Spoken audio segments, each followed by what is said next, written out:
Hello गाइजहरू यो match हेरौँ ल कस्तो हुँदो रहेछ मेरो अरे नि त। अब माथि गयो है, माथिबाट हेऱ्यो तल्लो छेउबाट आउँदै गऱ्यो भने चाहिँ तल्लो छेउ हान्नु लाग्दैन, फेरि यताबाट अर्को ढोकाबाट गएर हान्यो लाग्दैन, फेरि त्यही ढोकामा गएर हान्दा चाहिँ होइन दामी लाग्छ है। अनि नक हुन्छ फाइनल।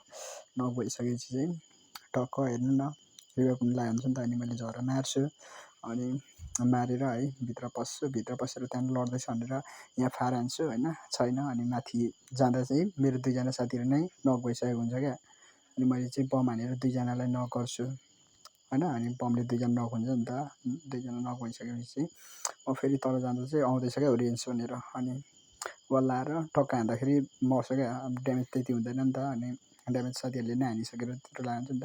अनि हेर्नु सक्नुहुन्छ मैले चाहिँ यस हान्दाखेरि फाइनल 10 किल भइसकेको हुन्छ। अनि भित्र गयो बम फाल्छु उताबाट, फेरि बम फाल्दा फाल्दा यताबाट सट्टै छिर्छ क्या, उयो हेर्नु न ड्यामेज छिर्यो क्या यहाँनिर। अनि यसलाई हान्यो, अर्कोलाई लाग्छ, अनि फेरि यता उता गएर हान्यो होइन, त्यसलाई नक गर्छु ढाल्छु होइन। अनि त्यहाँबाट सट्टै भित्र पस्छु, नमजा लाग्यो क्या। यहाँ जस्ट ड्यामेज नक गरेँ क्या, अनि नक गरिसकेपछि हार्छु जस्तो लाग्यो, तर हार्नु चाहिँ हारेन होइन।